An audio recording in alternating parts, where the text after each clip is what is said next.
उमर, आप कहिएगा, ब्रेक पे जाने से पहले आप ये कह रहे थे कि इस्टेब्लिशमेंट, ये जो नून लीग जिस तरह का बयान दे रही है, मरियम नवाज़ जो बात कर रही हैं, हुकूमत के साथ इस वक्त खड़ी है और वो कन्फ्रंटेशन चाहती है कि जिस तरह वो चाहते हैं उस तरह हो।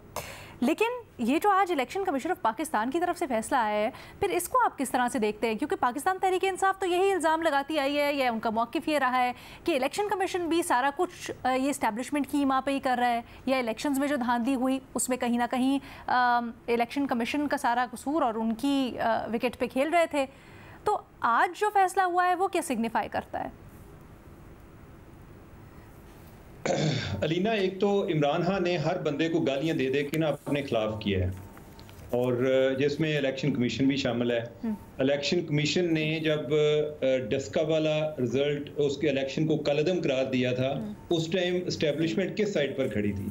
इस्टेब्लिशमेंट तो इमरान खान के साथ खड़ी थी। इस्टेब्लिशमेंट चाहती थी कि वो उस इलेक्शन को कलअदम करार ना दें। इसी तरह जो 2021 में सेनेट के इलेक्शन हुए, तो उससे पहले इस्टेब्लिशमेंट चाहती थी कि जो सीटें खाली हैं उन पर ज़िमनी इलेक्शन ना कराए जाएं। उनका ये ख्याल था कि ऐसा ना करने से पीपल्स पार्टी को नुकसान होगा या पीटीआई को फ़ायदा होगा, लेकिन उन्होंने कराए।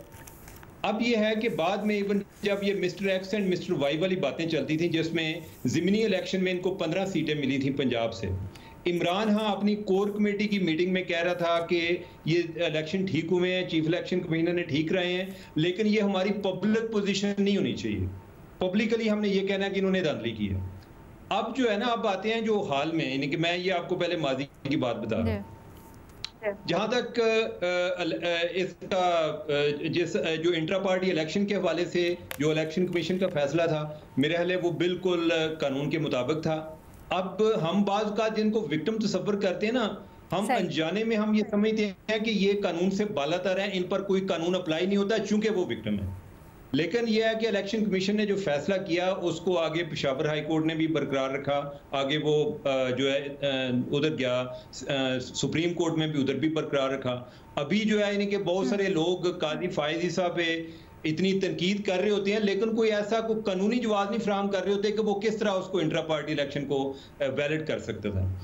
हाँ, ये जो 8 फरवरी के इलेक्शन हुए हैं, ये एक इलेक्शन कमीशन पर बहुत बड़ा एक सवालिया निशान है। इसकी इंटेग्रिटी आज ये जो फैसला किया गया है, क्या अमल दरामद होगा अब सुप्रीम कोर्ट के फैसले के ऊपर, इसको आप किस तरह से देखते हैं? फिर देखिए, इसमें उन्होंने ये कह के अमल दरामद होगा, बेसिकली उन्होंने 7 सवालात उठाए हैं कि हमें समझ नहीं लग रही कि हमने इस पर अमल दरामद कैसे करना है। उन्होंने लिखा है कि जो 39 सीटें हैं या 39 उम्मीदवार जो कि कामयाब हुए, उन्होंने अपनी एफिलिएशन का जिक्र किया था कि उनका ताल्लुक पीटीआई के साथ है, लेकिन उन्होंने साथ कोई टिकट या एक होता है पार्टी की तरफ से कि हमारा ये कैंडिडेट है, एफिलिएशन तो बहुत सारे लोगों की हो सकती है, तो उन्होंने कहा कि वो उन्होंने जारी नहीं किया, टिकट वगैरह उनके पास नहीं था, तो रिटर्निंग ऑफिसर जो है कानून के मुताबिक उनको आज़ाद ही डिक्लेयर कर सकता था। जो दूसरे हैं 41 हैं, उनके बारे में उन्होंने ये बात की है कि इन्होंने तो अपनी एफिलिएशन भी शो नहीं की थी, कि उन्होंने अपनी वाबस्तगी का इजहार नहीं किया था। आपको याद होगा कि इवन सुप्रीम कोर्ट में भी यही प्रॉब्लम था। काजी फायजी साहब 39 की हद तक जो है वो उनको पीटीआई का मान रहे थे, 41 पे जो है प्रॉब्लम था कि ये जिन्होंने अपनी एफिलिएशन ही शो नहीं की, इनका क्या किया जाए। तो उन्होंने कहा जी कि इन्होंने तो अपनी एफिलिएशन भी शो नहीं की थी, और बाद में जो 3 दिन का टाइम होता है उसमें ये सुन्नी इत्तेहाद कौंसिल में चले गए। तो चूंकि कानून में तो ऑलरेडी गुंजाइश नहीं है, अब अदलिया का फैसला आ गया है, तो अदलिया हमारी रहनुमाई भी करे कि इसका एक रोड मैप दे कि हम किस अंदाज में इलेक्शन कमीशन वाकई में अमल दरामद करेगा, या फिर एक धीमे अल्फाज में उन्होंने सिचुएशन को संभालने के लिए कह तो दिया अमल दरामद करेंगे, लेकिन करेंगे नहीं? आप ये समझे कि नहीं करेंगे, आप ये समझे कि नहीं करेंगे, तो आप मुझे साफ साफ समझा दिया करें ना। नहीं, मैं मेरे पास जो है मालूमात नहीं है ना, लेकिन ये है कि मैं उसको अंदाजा लगा रहे हैं मैं इलेक्शन कमीशन को भी मैं यही समझता हूँ, या हम इसको यही फर्ज कर लेते हैं कि वो जो सुप्रीम कोर्ट का फैसला है, चूंकि उसमें वो खुद टारगेट हुए हैं ना, सारा इल्जाम सारा मलबा यहाँ पे कमीशन पर आ गया है कि इन्होंने इन्फॉर्मेशन नहीं, लेकिन इम्पोर्टेंट बड़ी है ये जो एलामिया इलेक्शन कमीशन का है ना, इसकी टोन और इसकी जो लफ्ज़ी है ना, वो बड़ी इंपॉर्टेंट है कि वो उसमें कह क्या रहे हैं। तो जरा इरशाद भट्टी साहब सर आप बताइएगा, आपके लिए क्या सरप्राइजिंग था या खिलाफ तवक्को था इलेक्शन कमीशन का अमल दरामद करने का फैसला? हैरानगी हुई आपको कि नहीं? पहली मैडम शेख, आपकी इजाज़त से मेरे एजाज़ भाई ने कहा कि बोलती मरियम नवाज से चुप बिलावल भुट्टो ज़्यादा अच्छे लग रहे हैं जी। मेरे भाई, मरियम नवाज को इसलिए बोलना पड़ रहा है कि नवाज शरीफ चुप हैं और जरदारी साहब चूँकि सब कुछ कर रहे हैं, लिहाजा बिलावल भुट्टो को बोलने की ज़रूरत ही कोई नहीं। सब एक पेज पे हैं, कोई आगे है, कोई थोड़ा सा पीछे है।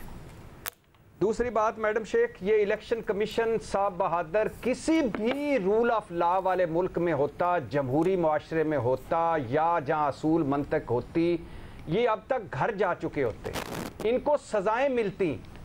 3 दफ़ा इस इलेक्शन कमीशन को कहा है सुप्रीम कोर्ट ने आईनी खिलाफ वर्जी की है। कासिम सूरी ने, आरिफ अलवी साहब ने और इमरान खान साहब ने 1 मरतबा की है और हम थकते नहीं है कि क्यों नहीं चलाते उन पर आईनी खिलाफ वर्जी का मुकदमा। चलाएं, ज़रूर चलाएं अगर उन पे चल सकता है। 3 दफ़ा की है, जमहूरियत का सवा सत्यानाश किया है। इलेक्शन कराची का बल्दियाती हो, वो धांधली ज़दा कितना था आपके सामने है। इस्लामाबाद का बल्दियाती करवा नहीं सके, केपी और पंजाब का करवा नहीं सके, वफाक का पर करवा नहीं सके, आइन को नए सिरे से लिखने की कोशिश। किधर है वो डस्का वाला इलेक्शन कमीशन? ये उम्र भर वजाहतें देते रहेंगे, सुप्रीम कोर्ट वजाहत देती रहेगी कि हमारा फैसला गलत नहीं था बल्ले का, इलेक्शन कमीशन वजाहतें देता रहेगा कि नहीं वो हमने तो सही फैसला किया था। ये सारी उम्र इनकी वजाहतों में गुजरेगी, ये ज़हन में रखिएगा। सर तो हमारे उमर चीमा ने ये वजाहत दी है कि जो कानून के मुताबिक था वो था उनका फैसला। आप उसके ऊपर तनकीद कर सकते हैं, लेकिन उसमें उस तरह से बड़ा कोई कानूनी सुकून नहीं पाया गया। मैडम शेख, अब आप अंदाजा इससे कर लें कि अब इलेक्शन कमीशन ने 7 सवाल या 8 सवाल और एक लंबा इजलास और उसके बाद इस्तीफे का मुतालबा मुस्तरद करके कहा मानेंगे।